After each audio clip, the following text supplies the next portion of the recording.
Hi guys, welcome back. Hope everyone is good. I am feeling great. So today we're gonna be looking at workshop theater once again. I know we've done workshop theater and we've done some work on workshop theater, but I've seen that there's quite a few of you that are still struggling and understanding the theater better.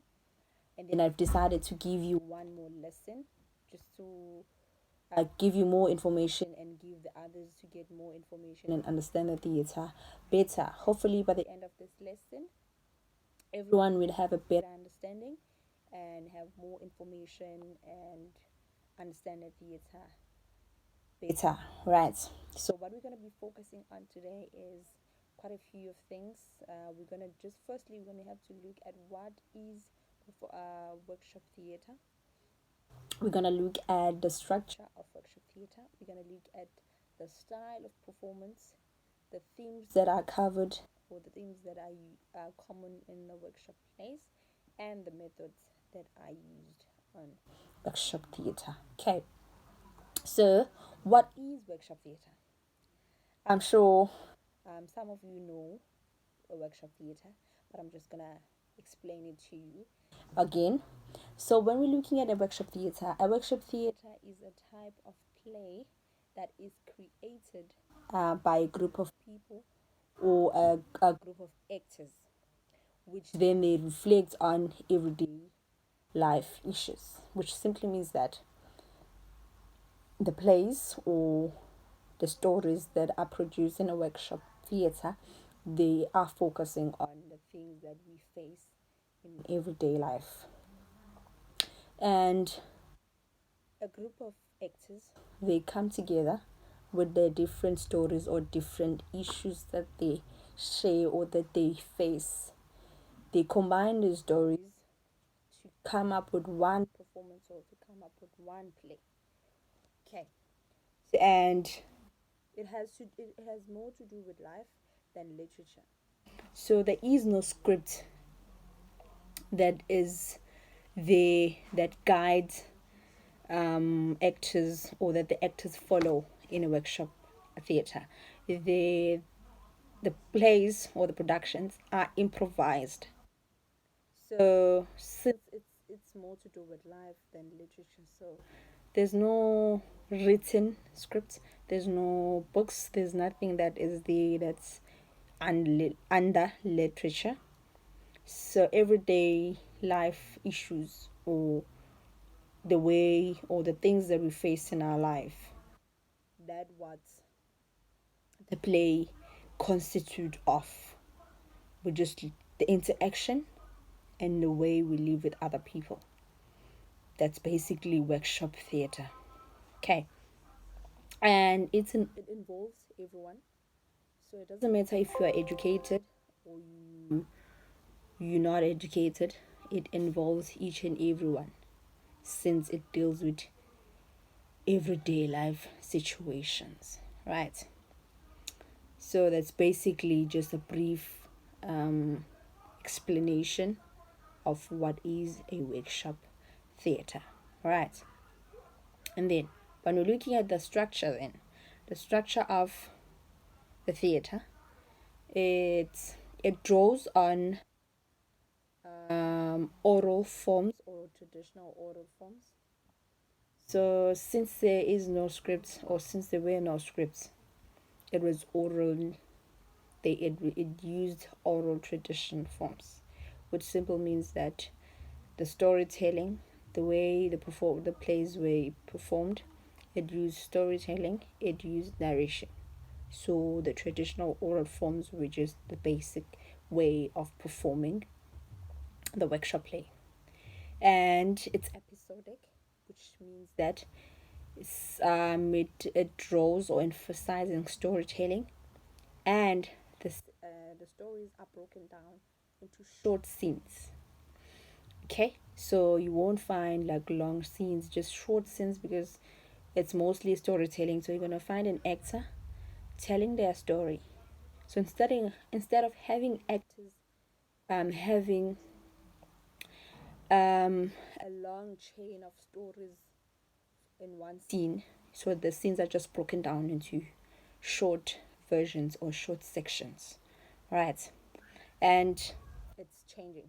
The structure is always changing. You won't find the one way of performing a production, a workshop theater production, since it's an improvised, or the plays are improvised. So each and every person has or will have his or her own way of performing. Um, so you won't find a one way or one structure of a performance in the workshop theater, because it's an improvisation. All right.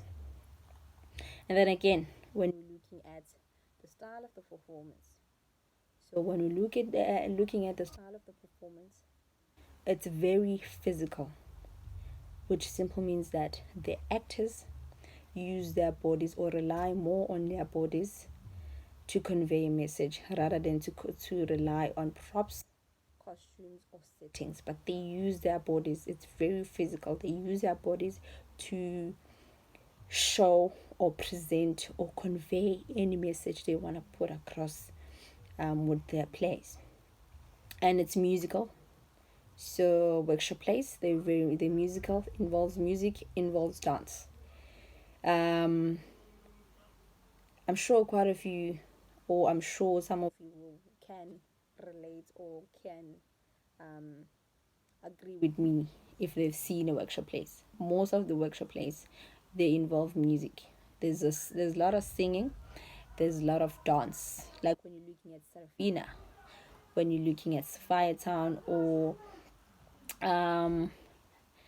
Asina Mali, those plays, they are very musical and there's a lot of dancing there. Those are workshop plays. Okay. So when you're looking at workshop plays, the style, the way they are performed, that's the main thing you're gonna be looking at. Okay. And it's narrative. So there's gonna be a lot of narration there. There's gonna be a lot of storytelling. Maybe you're gonna find a person just performing a monologue with different performances on the side, but a person is going to be just telling a story. Like on Sarafina, you see the character Sarafina. She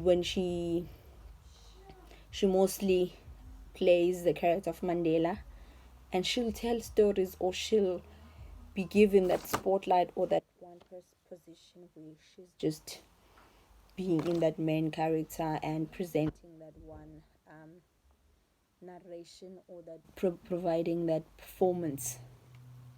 Okay. I hope you still with me so far. And as I've said, hope this helps you get a better understanding or better version of the theater, and what it's all about. Okay. Then we're gonna look at characters. So when we're looking at characters, so actors don't perform one character. You're gonna find one actor maybe performing 3 to 4 characters in one play. So basically, they are able to change characters, play different characters in one play.